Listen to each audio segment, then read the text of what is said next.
We are Archangel Metatron and the Gatekeepers. We are the keepers of the keys to all the gates, and we are also keeper of the wisdom of the Merkabah and of Enoch. We come to talk to you today about gaining human rights freedoms, your personal human right freedoms, and helping others to regain theirs.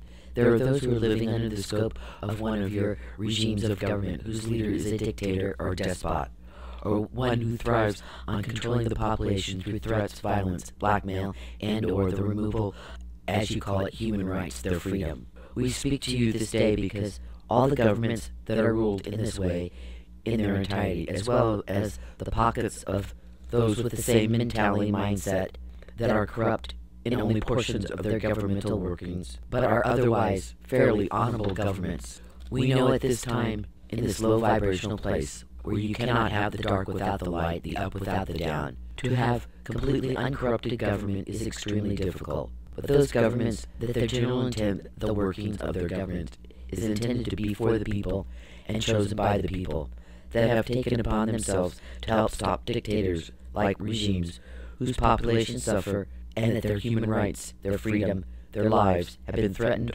or removed or brainwashed or blackmailed into obedience by force.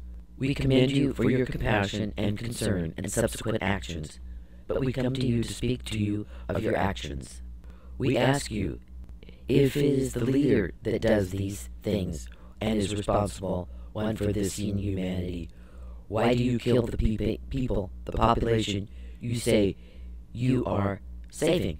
Why do you poison Gaia, Mother Earth, in such a way that she will be poisoned, and that those that live there will suffer that poisoning for eons? Why do you say you are trying to save and regain their human rights, and then drop many bombs that carry substances that kill more than once, that will kill continuously for eons? Why do you destroy and kill those and will continue to kill the ones you say that you want to free, to save, through the weaponry that you use, that will not only kill the enemy, but the ones that their homes, and destroy Mother Earth in the process? There are places that they consider home, that they consider their country, to stop one man, if it is one person that is the culprit. Granted, those of the culprit's armies or followers implement his sick control.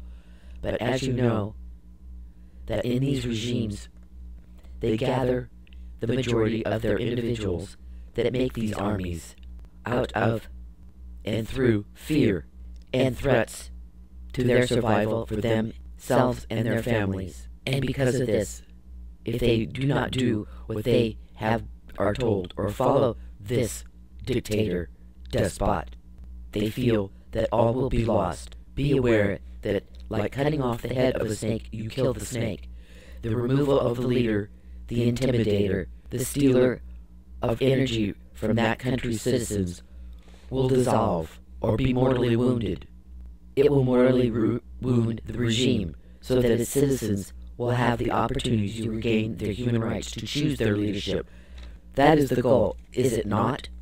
The desired outcome? Killing and poisoning the planet, killing the citizens and poisoning the planet for eons, those you wish to save, it is illogical. It makes no sense to poison the land, the air, to make their homeland uninhabitable. Do these self-righteous, self-proclaimed saviors think they are fooling anyone? Yes, I know that there are those of the populations that are blinded by righteousness or a false understanding of patriotism. But the high self, their soul, know this is to be a poor lie at best, and it makes no sense. It does not align with what they say their intent is. Do you free captives from their captors with the removal of the captors only?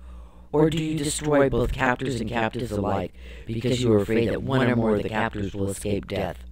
Or do you justify and tell yourself that those that you say you want to save, you kill by using some catchphrase of justification such as expected collateral damage?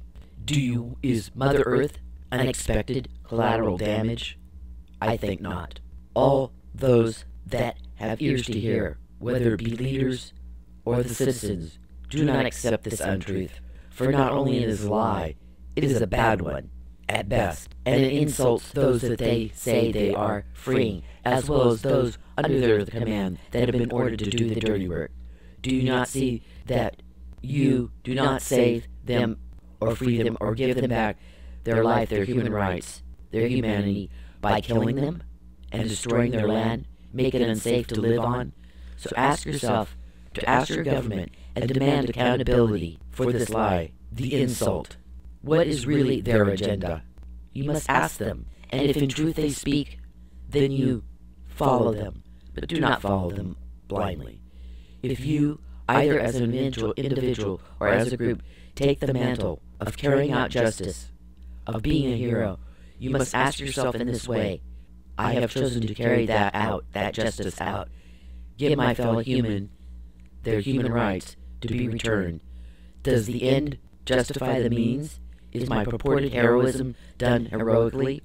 Or is the means by which you chose to be heroic, is it in the same vein or worse than what you are choosing to do to overcome, to be their savior, their hero, only to kill them as well, not just a few random people that were in the wrong place in the wrong time, but fairly indiscriminate killing, just to kill, just to take out one man, to stop one man? Do you wish to pluck the sliver out of another's eye while you carry a plank in yours? We wish you to consider that even those that are the governments that are by intent were created and are tried to be for the people and by the people, are still to be by the people monitored and kept in check and held accountable. You, the people, should not blindly follow them and their deeds just because they said so. Are they accountable for what they do? Does what they do make sense? Or do you have fear that you might be deemed unpatriotic if you do not follow them? Live and act and speak in truth and authenticity as soon as you know it, and do not accept what you know is not true, or walk in untruth for fear of what others might think or say. The truth always wins out, whether it be instantly or eventually. You walk in truth, even when it is with great effort to do so.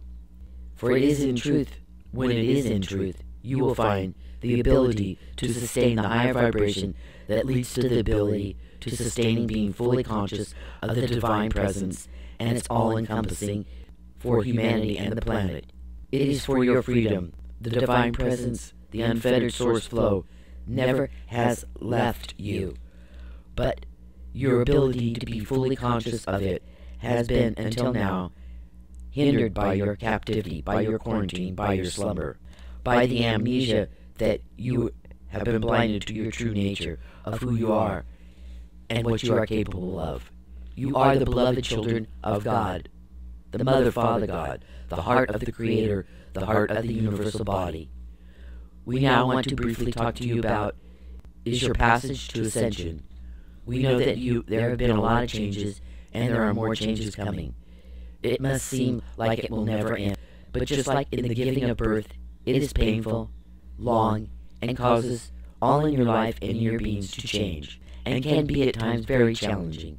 But when all is said and done, what you went through, what you are going through, and the result of that is very much the effort. So too with this passage. Fears and difficulties or pain has caused you to realize at this time will be challenging.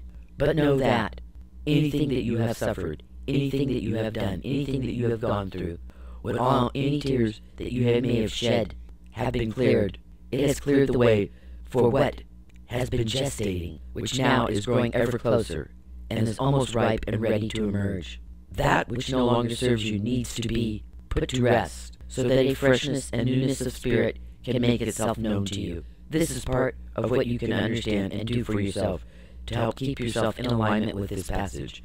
Do not fear, beloveds. Yes, you and your planet are growing closer to your birth, your release to be reborn into your true self, and be taken to your true home.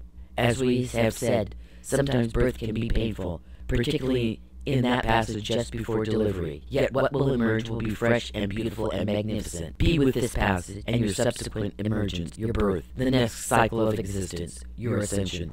You are deep with this knowledge, with faith, ownership, and joy, truth and grace. Remain vigilant at this time, but not out of fear. Vigilance simply means opening up your mind and your heart and your senses to information as it is presented to you, through your eyes, ears, physical sensations, and detached thoughts and dreams. And discern with that truth place that you carry in your body with your intuition, and by asking Source, your angels and guides, and those that you trust, in the two main areas follow any intuitional feelings, your gut feelings that send you up a red flag, whether it concerns you or what you allow in your spirit, or what you are asked to trust blindly or be a part of. If those gut feelings arise and you are not able to have clarity, ask for guidance from us and all the light beings that are around you, that are helping you take this journey. Have faith and be open, and you will receive. Remember, do not try to go against the current, or by forcing the river to change course. You must be patient and in faith that all will happen in divine perfection. You will receive that clarity in that time frame that is divinely perfect. Remember, Spirit is always on time, but is never early. Have faith, beloveds. That is the key. Second, pay close attention to any opportunity that presents itself that may enhance your life and others, and carry the intent of the highest good for all that is also rings within you as truth. Most of you are sure of your path. Know that this change is and will change and transform and elevate every area of your life. Do not fear, as we said, for all will be magnificent and joyous. Maintain your vigilance in this last before your emergence. Be vigilant to the clues and signs around you and inside. Do not be distracted. Be vigilant for the Creator and we who are responsible for seeing the will of Source is carried out. When we speak mostly through all that is around you as well as internally within. Assess what emanates from your body and what emanates around you. You must then sort out any conditional responses that may have been from the old paradigm thinking that no longer serves you or humanity or the planet, or any conditional responses that are instinctual, that knee-jerk response, fear response. Being cautious and aware is not fear. Examine the situation or the intuition through and with the mind of your heart, with the intuition of the heart. Unify all in the heart. Be in harmony with love. Be vigilant and know that you are going to remember who you really are, and you will not regret or have any trepidation or fear about this. All this is how vigilance serves you. Detach, let go of any doubt or fear. Worry. Take a breath. Stand tall, beloveds, in your stature. Be joyous and fill yourself with pure love. Know that Source and us and all the light beings, as well as your galactic brothers, love you unconditionally, and that love is unbounded. No matter what, beloveds, all will be magnificent and awesome. You will remember during this remembrance time, during this time of miracles, this time of the heart, is that you are magnificent light beings and you are loved and cared for like no other. You are coming home to take your place as the beloved children of the Creator, as the crown jewel and the crown of creation. All the realms of the universe and its inhabitants await you with love in their heart, celebration, and open arms. Please believe and have faith in what we say. Feel it and discern it. It is truth within you, and you have no doubt to its truth and authenticity as to what we say. Until we speak again, we must tell you, though, before we go, because in truth, remember, you must forgive, because in truth there are no mistakes, only lessons learned. For Creator only makes divine perfection with love. For evil, or perceived evil, is subjective. We will speak further on this next time. Until we speak again, beloveds, we are Archangel Metatron and the Gatekeepers. We love you unconditionally, and we are with you always. Love, light, and blessings. Namaste.